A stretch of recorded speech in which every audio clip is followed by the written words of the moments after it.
Hello! Le cerveau criminel Balam vit derrière les barreaux, ce qui ne l'empêchera pas de gagner énormément d'argent et d'avoir le contrôle total de la mafia qui s'est enracinée dans la police, les prisons et même le gouvernement. L'homme est pratiquement invulnérable ici, jusqu'à ce que Jack Stone, qui est prêt à tout pour venger le méchant cruel pour la mort de sa femme, s'implique. Un gardien porte un costume tout noir avec un masque impénétrable et des plaques protectrices sur tout le corps conçues pour susciter la peur et l'obéissance sans équivoque des détenus de la prison. Il découvre un paquet d'argent dans son casier et, après avoir mis de côté sa part, il fait son chemin à travers les couloirs de l'institution, recevant l'accès à des sections de plus en plus sécurisées de ses collègues. Il atteint la partie la plus dangereuse, une pièce où un autre gardien, qui ne ressemble pas du tout à un employé de la prison, se tient à l'entrée. Il traite l'homme sans aucun respect. Derrière la porte se trouve la résidence du criminel Balam, qui gère des envois de substances illégales pendant le dîner. L'emballage a lieu juste là, dans les cellules de la prison. De nouveaux prisonniers arrivent, dont Jack Stone, un ancien policier. Il fait l'objet d'une première recherche.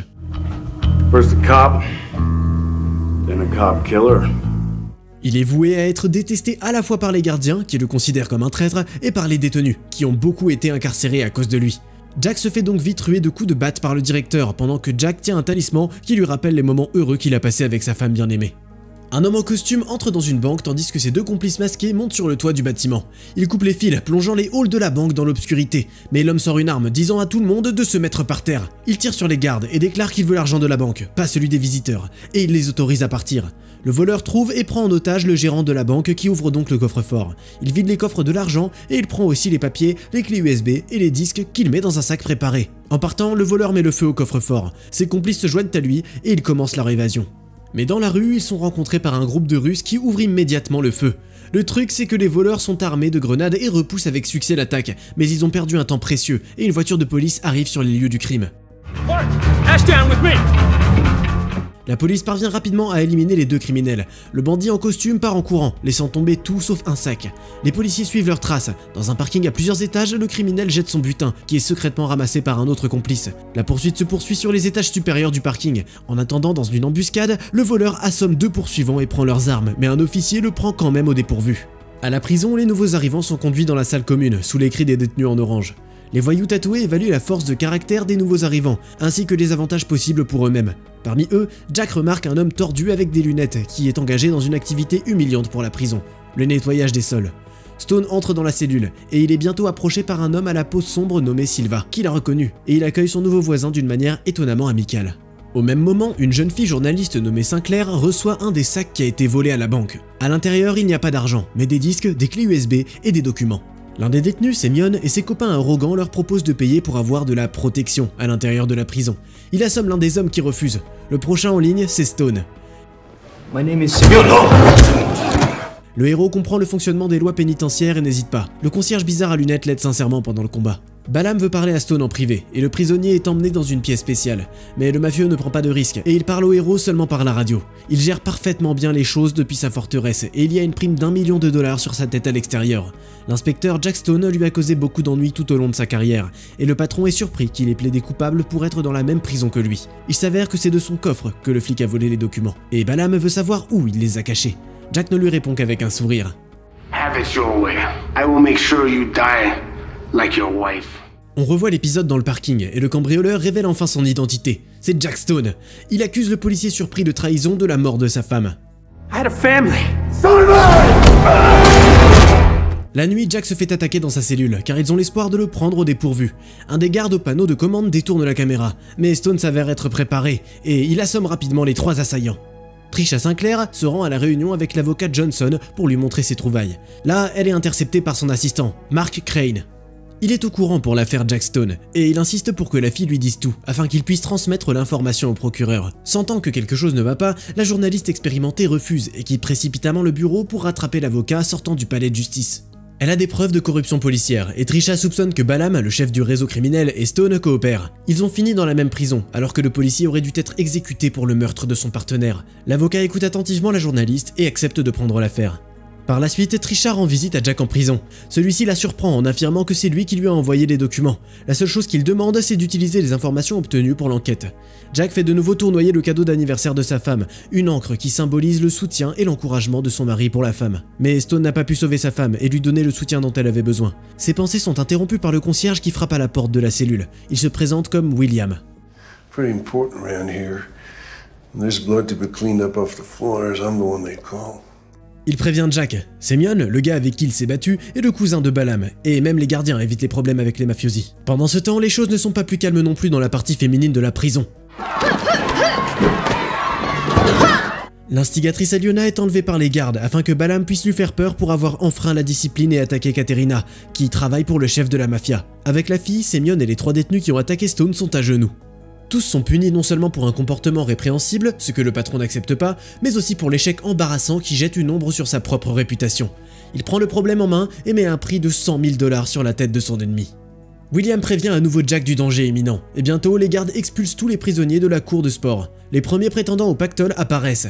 Le concierge éteint la caméra de surveillance à l'avance et il laisse une serpillière près du mur dont Stone profite immédiatement. William lui-même n'en reste pas là, il aide à nouveau le héros à sortir indemne du combat. Il s'avère que l'avocat Johnson est impliqué dans des affaires sales. Il rapporte directement à Balam que la journaliste a obtenu des preuves des crimes de la mafia. I am not going down for this. Then it's simple. The woman must die. Selon le patron de la mafia, Stone ne verra pas la fin de la journée non plus. Trisha parvient à se rendre à sa voiture saine et sauve, bien qu'elle soupçonne déjà qu'elle est maintenant impliquée dans une aventure dangereuse. Puis Jack se fait attaquer par des gardes qui veulent obtenir une prime de salaire. 3 d'entre eux le prennent en embuscade dans une buanderie. Mais il finit par retourner leur matraque contre eux, et leurs équipements ne les protègent pas des coups précis d'un ancien flic. Il y a 9 prisonniers de plus qui l'attendent en sortant, mais Stone parvient à les effrayer avec juste des mots. 11 000 chacun ne leur suffira pas pour couvrir les blessures qu'il leur infligera dans le combat. De retour à la maison, Sinclair, anxieuse, est effrayée par son amie Allison, qui vit avec elle. Elle lui dit qu'elle a découvert le réseau de drogue de Balam, avec le nom de policiers, de fonctionnaires et de prisonniers, et que Jack Stone veut arrêter les mafieux. Aliona, pendant ce temps, s'approche de Katerina pour s'excuser auprès d'elle à la demande de Balam. I am waiting. Mais cette fois, la fille laisse son rival l'assommer, et elle est emmenée à l'hôpital. Elle trompe les médecins et vole un trombone d'un dossier. Dès que les médecins partent, elle se détache des menottes et vole des médicaments des casiers. Elle se faufile dans le couloir, se cachant des caméras de sécurité, et entre silencieusement dans l'arrière-salle. Là, la clé du puits de ventilation cachée dans le seau de William qui lui avait déjà donné des signaux l'attend. Stone va à un autre rendez-vous avec la journaliste. Trisha apprend de l'homme qu'il a été livré par son partenaire, le même que Jack a jeté d'une grande hauteur dans le parking. Il veut que les responsables de la mort de sa femme soient punis. Aliona fait son chemin dans les puits, dessinant une carte de la prison sur son ventre avec un marqueur. Puis elle revient, et William distrait l'infirmière, qui l'attrape presque en train de s'échapper. Stone essaie de savoir depuis combien de temps le concierge travaille sous couverture. William est un agent du FBI enquêtant sur le même réseau corrompu de Balam. Il est en prison depuis 6 mois. Jack a besoin de savoir si l'agent va l'empêcher de tuer Balam, mais leur dialogue est interrompu par un autre chasseur de primes venant pour la tête du flic. William couvre son nouvel ami, et il informe qu'il n'est pas le seul agent dans l'établissement, avant de dire à Jack qu'il devra être prêt lorsque le concierge donnera le signal. William se fait réprimander par le directeur de la prison, qui lui demande pourquoi il s'est battu. Visiblement, il a blessé un homme de Balam, le directeur est également corrompu. Il veut 10 000 $ pour protéger le concierge des hommes de main du patron. La journaliste arrive pour une nouvelle rencontre avec le procureur, mais Crane, omniprésent, l'y attend à nouveau. Il insiste pour que la fille rapporte tout ce qu'elle sait au FBI. Balam est informé qu'une femme est venue le voir et qu'il devrait prendre du temps pour elle. Le patron quitte son repère entouré de gardes. Aliona utilise des médicaments et simule une maladie. Elle est à nouveau emmenée au poste de l'infirmière, mais cette fois, elle et William attaquent les gardes et font une sorte de mélange dans l'arrière-salle. Balam voit Olesia, sa fille, derrière le verre. Elle n'a pas vu son père depuis longtemps. On lui avait dit qu'il était mort héroïquement en défendant sa patrie. Quelqu'un lui a envoyé les documents classifiés et maintenant elle est très déçue que son père soit accusé de traite des êtres humains, de meurtre et de contrebande de substances illégales. William utilise la nouvelle concoction et elle fait perdre connaissance aux gardes. Il s'assoit aux commandes de la porte et Aliona prend le contrôle des caméras de sécurité.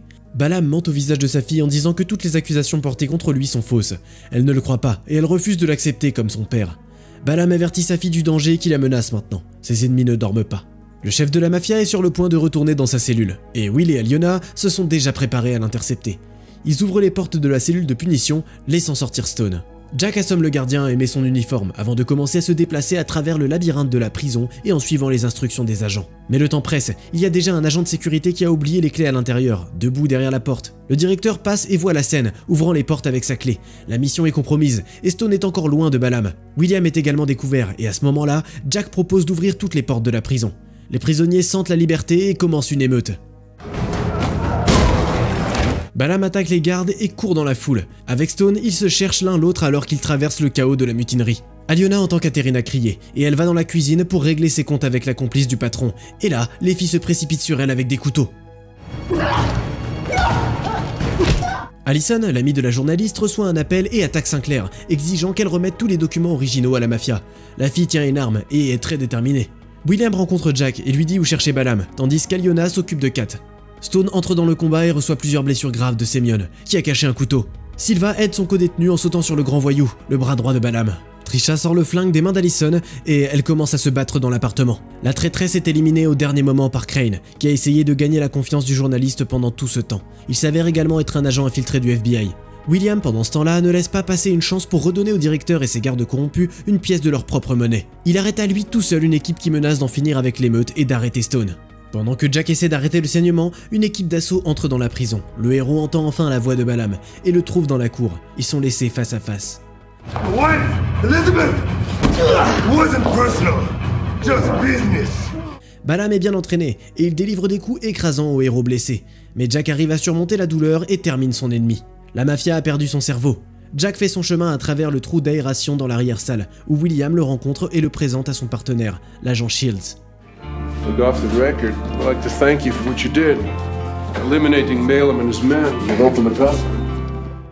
Will explique que Stone devra quand même se faire arrêter. Mais l'avocat Johnson sera arrêté avec lui, ainsi que de nombreux autres fonctionnaires et policiers impliqués dans la corruption et le meurtre.